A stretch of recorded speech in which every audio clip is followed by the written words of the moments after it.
What's up, everybody? It's Joe from JLW Games coming at you with another cool video, and we're back in Planet Coaster, and it's coaster time, folks, because what this episode's going to be about is pretty much building this coaster and getting the layout and kind of the terrain worked around. So my plan here was to actually raise the terrain up to kind of match the lift hill a little bit, and then kind of flatten it in midway and actually have a pathway going under it, and it will wrap around. And I wanted to make this roller coaster kind of interactive with the path. That way guests can walk around and get some good views of the coaster itself. Now, I do complete the coaster layout in this time lapse, but first, the first few minutes is me just trying to figure out how to make this work with the pathway, with the terrain, because I do have quite a few difficulties here trying to get the pathway to work out. With the terrain, it's kind of difficult. So one tool I kind of hope they maybe eventually implement is kind of to be able to raise the terrain perfectly with your pathway. That way you can have the terrain completely, I mean, you can raise it up to the pathway, but it leaves a gap, and I don't really want that gap between the pathway and the terrain. I want the terrain to be completely touching the pathway sometimes, and it'd be nice if they would just let it raise all the way up until it comes in contact with the pathway, and that would be kind of solve that issue, I think. But in the long run, I guess I'll just do it the way I ended up doing it here, and that's kind of just, not perfectly with the terrain, and I'm going to add like some rock work under it to make it work out in the end.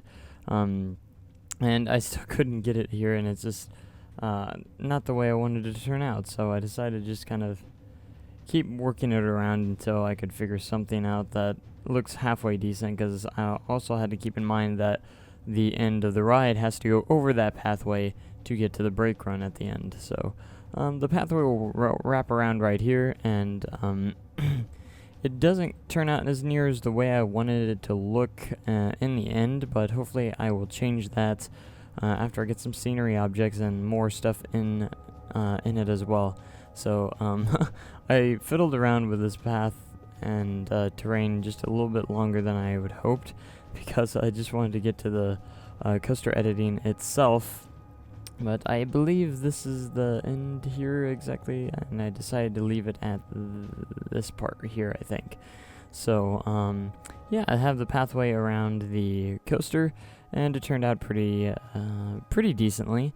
And once we fill it up with a lot more stuff, I think the area will turn out to be pretty decent. So this coaster layout ended up turning out decent, I thought. I think it could have been better in a way, but overall it did turn out pretty decent. The only complaint I might have about this coaster layout is towards the end, after I get the layout completed, the train does end up going pretty slow on the tracks. And maybe I could have made the first drop taller a little bit, I don't know. I do end up putting 2 inversions, including a kind of pretty small loop here at the beginning, and my own custom-made corkscrew towards the end of the ride. So that's pretty much how that goes down with that. And again, this is more not going, again, it's not a huge coaster, it's going to be kind of a smaller coaster. A great coaster for, kids that are wanting to go upside down for the first time or something like that. So it's not like a regular family coaster, so it's kind of medium-sized, I would say, as in, size of coaster and thrilling, factors and stuff like that. It's not, a kiddie ride or kiddie coaster, but at the same time, it's not like a thrilling ride. It's just kind of a mild ride in a way. So I definitely want to put some tunnels here, and I don't know why it wouldn't let me go right there, so I had to go a little bit further down under the terrain here to get it to work out a little bit the way I needed it to. So I end up going in a different direction in the end with this layout, since it didn't let me go there, and I decided to go underground at this section. So one thing to know about using the coaster builder is to definitely use that smooth tool as much as you can to make the ride smooth. One thing I find that is kind of surprisingly difficult is to make these coasters and Planet Coaster kind of smooth, and they always seem to turn out pretty jagged in the turns and stuff like that. But if you know how to get it just right, you can actually change that to where it's nice and smooth like it should be. I guess it just takes practice, but maybe they'll kind of fix that in the future, or to where it's not so jagged in the turns and stuff. I mean, it looks like it flows pretty nicely when you're not on the POV and the first person view, but when you get in the first person view, it seems a little bit rougher than it looks and from looking at it from third person. So it's kind of a strange little thing, I thought. So this is my attempt to create a corkscrew. At first I was like, well, maybe I'll just put the in-game, pre-built corkscrew, and I decided, no, I'll go ahead and try and make my own custom corkscrew. This first attempt didn't work out real well. I was like, that's not gonna work. I'm gonna have to restart and try it again. So I got something that I think this is where I get it. And it turned out pretty decent after using the smooth tool on a number of spots in this corkscrew, and as you can tell, it turned out pretty nicely and turned out pretty smooth. And then I realized, well, I need to get this into a turn, so I go back and fix that up. And now at this point, I'm just like, I hope I have enough speed to get back to the station, because I had to go back up this hill, or it might have been a decent idea to maybe go underground at this point and do that, but at the same time, I kind of wanted to have a little bit of interaction with the pathway here and go right next to the path. And I realized that, I still have to go back over the pathway here to get back to the brake run and stuff. And by no means is it going to be a very long coaster, because it loses speed at this point of the ride. But this is what we end up going with. So this is pretty much the layout. So it's not a very large coaster, but of course it's not supposed to be the biggest coaster there. I just want to add quite a bit of detailing. I don't get to really any detailing as of yet in this episode quite yet. I do end up adding some things for the tunnels, so the tunnels just don't look like they're going straight into the ground. They actually have kind of like an entrance to the tunnels, and I never have done such a thing before, so it kind of does turn out rough in the long run, but it doesn't turn out too bad. So this is me just testing the ride to see how well it flows through the test run, and as you can see, it is going to be sped up. Of course, it is a time lapse, but towards the end of the ride, it does slow down quite a bit, a little bit slower than I had hoped. But what can you do? It turned out to be a pretty decently sized, coaster, I thought. So, and it will do well for what it is. So pretty much now I have to decide to go with a color scheme, kind of a brown and black kind of color scheme. I might change it later, but for right now I thought it looked pretty decent, and go ahead and change the colors of the cars here as well.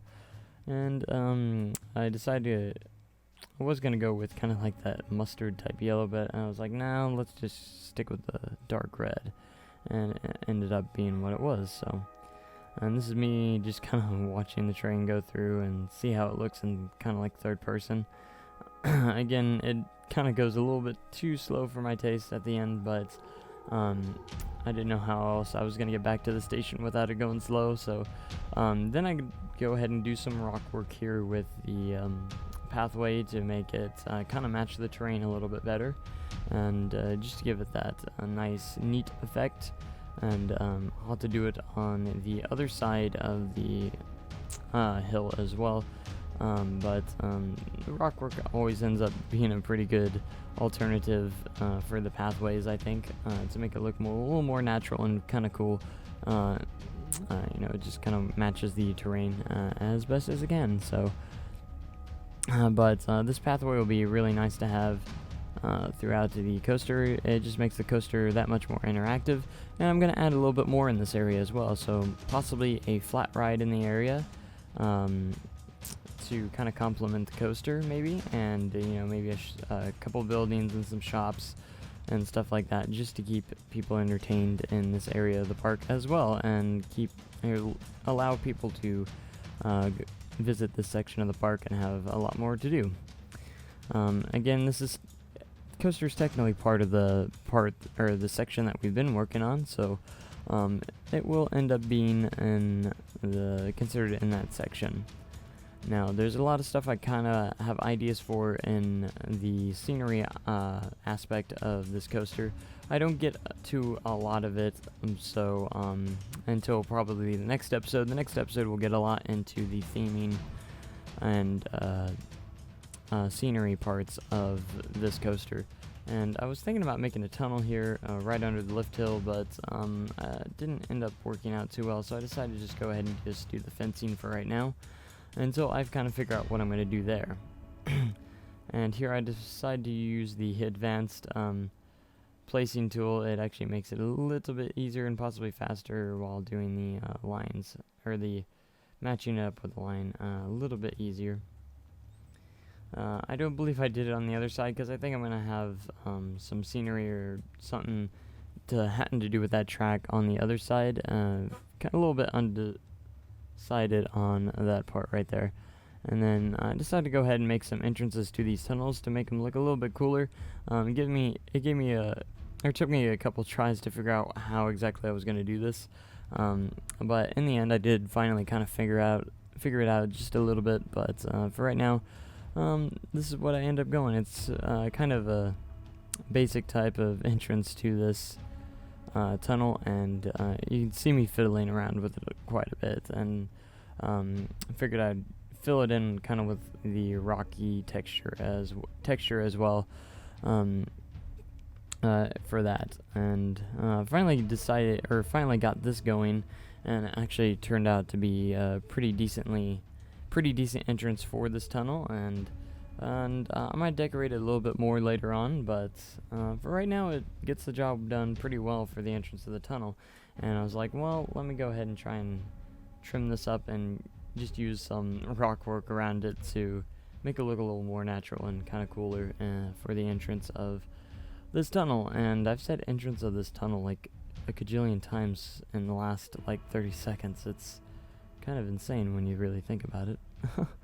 But what I do love about Planet Coaster is kind of the duplicate tool, where you can actually duplicate things, and it makes things quite a bit easier. All you gotta do is select something or a building and literally just duplicate it, and that's kind of what I do here for the the exit of the tunnel here as well. And I was like, well, that doesn't look good there, let's just do some rock work to patch it up, and it ended up doing pretty well. So that's pretty much it for this episode. I hope you guys enjoyed it. Next time we'll get more detailing in, and I hope you guys have a great day and an even cooler tomorrow. Thank you and goodbye.